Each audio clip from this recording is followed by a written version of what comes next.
Hello. In this video I'm going to discuss two topics that are covered in Chapter 6 in your book.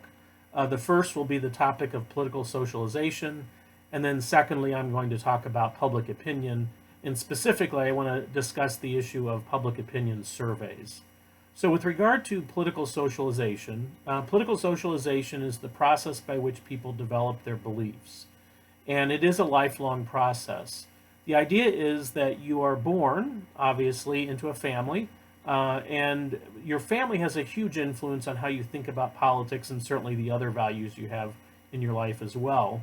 Now, that doesn't mean you don't think about them yourself, but certainly you are very much influenced by your parents, by the people who raised you, grandparents, siblings, your family in general. So the strongest influence on a person's beliefs about politics is their family. But certainly there are other influences. We are impacted by the people we work with, our coworkers. We're impacted by our classmates, your peers. Certainly the media, because the media is how we find out about what's going on in government, and it plays a major role in political socialization. Another major influence on people's beliefs would be their school. School, in fact, is a significant influence on people's beliefs. Because you are in school, obviously, for at least 12 years, and since you're college students, you're going beyond those 12 years. And at each stage in your education, you're being influenced politically. In the early grades, the focus is on basic things about American history. You learn about the founders of our nation. You probably, at some point in your early education, learned about George Washington. Or Abraham Lincoln, if you were raised here in the United States. This is very important in American schools. Some schools have students recite the Pledge of Allegiance at the beginning of the school day. And you learn about those kind of early leaders of our country. Now, in those early grades, you don't really learn a lot of critical things about the people you're studying. So, for example, George Washington was a slave owner, but that's probably not something you learned in the early grades. That's something that you may have learned later on. And he continued to own slaves throughout his life. Another hero of American political culture is always Abraham Lincoln, who certainly I would regard as probably the greatest president in our history.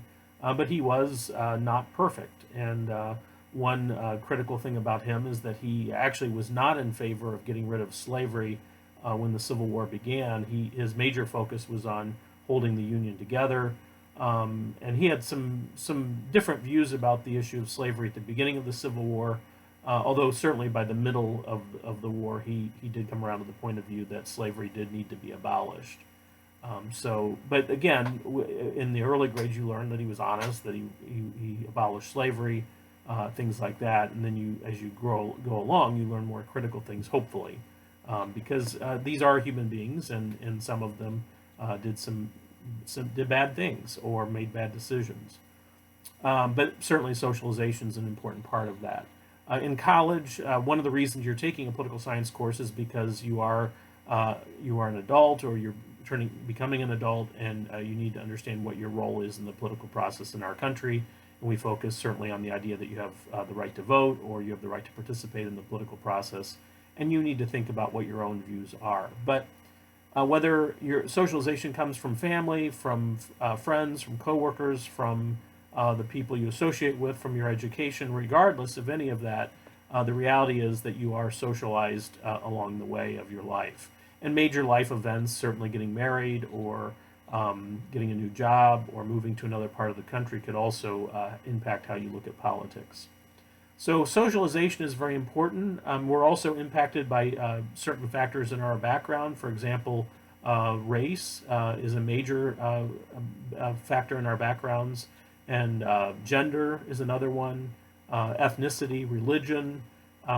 Religion is also an agent of socialization, but it's a major factor in our background. Where you live in the country could be an impact, your income level, your education level. All those are important factors in determining kind of how you think about politics. And you can see this reflected in how people vote in elections. Now that gets into the other part of this video, which I wanted to discuss, the topic of public opinion surveys or polling. because we want to understand how we know what people are thinking about issues. Now, surveys are done on many things, and you may have filled one out, you may have completed one on the phone, you may have completed one online.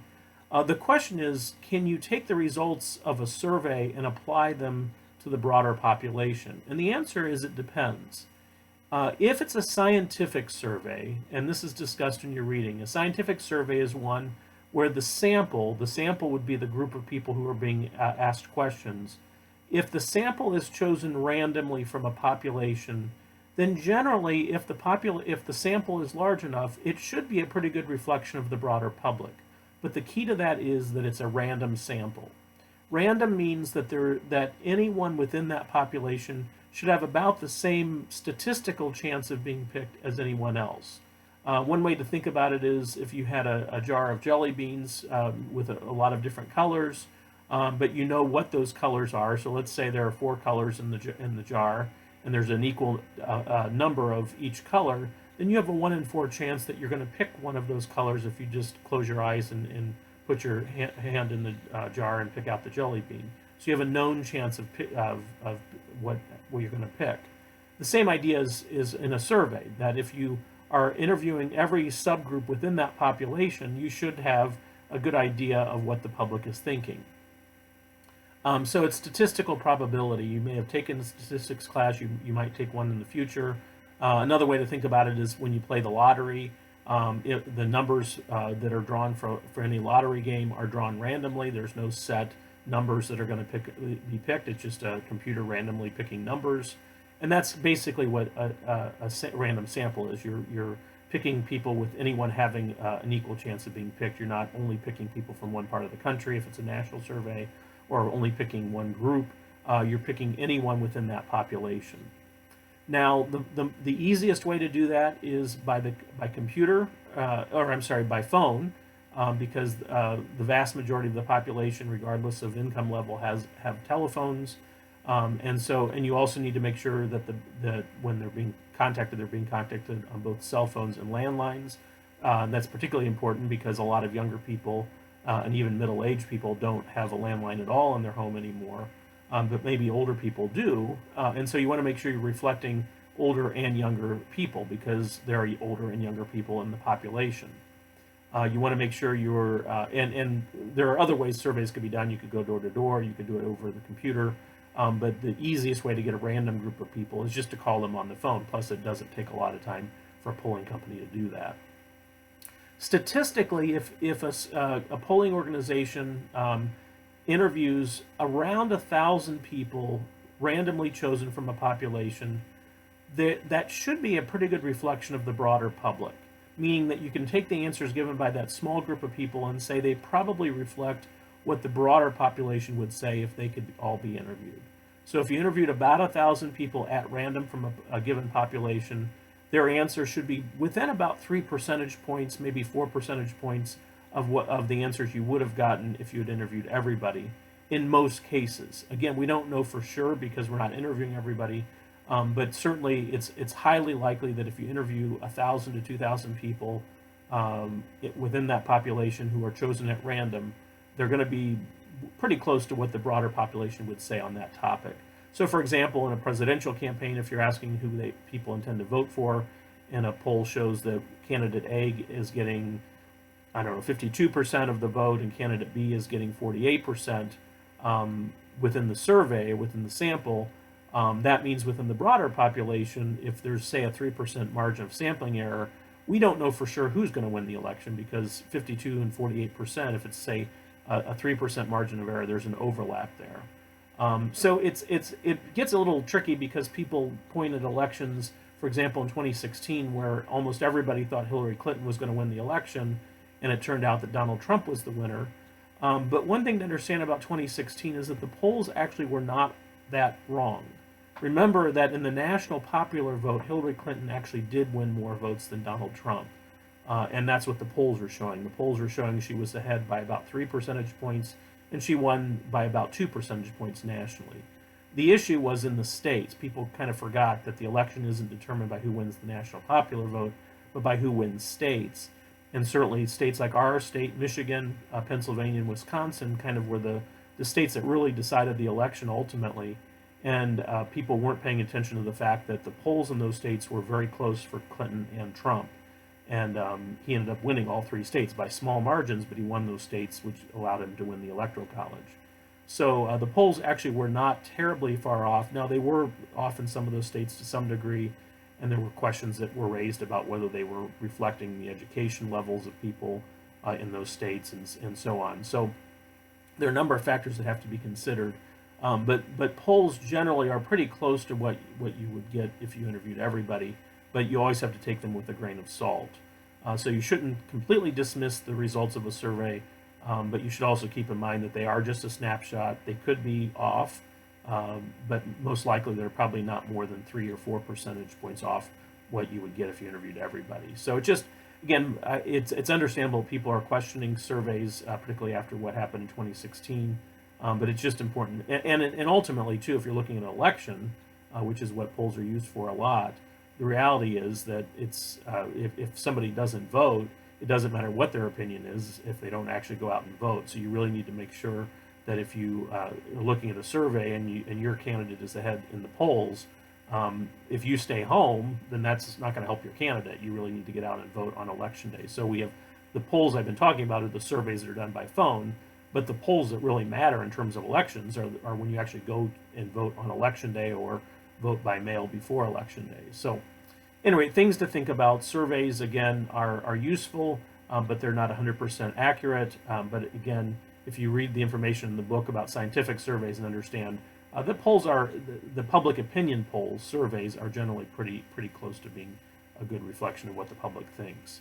And certainly if we look at surveys that were done 2 years ago in other elections, we can see that they've generally been pretty good at predicting the outcome of elections. But again, it's who actually votes. Finally, I want to mention non-scientific surveys. Again, some people will go on a website and the website may ask you for your opinion about a given topic, and like who should win the Michigan-Ohio State game. Obviously, almost everybody in Michigan is going to say the University of Michigan, and almost everybody in Ohio is going to say Ohio State University. So the question is, if a poll is showing that one team is favored over the other, and it's an online poll and you've just logged into it, why is that not a good reflection of the public? Well, it's not, because it's not randomly chosen. If anybody who wants to can go to that website and participate, then it's not a random sample, so it's not something you can generalize to the population. You could do a survey, national survey, let's say, of who people support in the Michigan-Ohio State game, and maybe a lot of people would not have a preference if it's a national survey. But if you're just doing a survey on a website where anybody can participate, that's not random, so you can't generalize to the population. So a lot of things to think about with surveys. Again, they're useful to understand kind of what people's thoughts are, but you also should take them with a grain of salt and understand that they are, first of all, a snapshot in time, which means that things could change, and secondly, that there is a measurement of sampling error, and there are other issues as to like what the wording of the questions is in the poll, and whether they're reflecting, say, the educational levels or the income levels, or a lot of other things that exist within that broader population. So anyway, a lot in this video, but I wanted to talk about those two topics. As always, if you have any questions, let me know, and I will see you online. Thank you.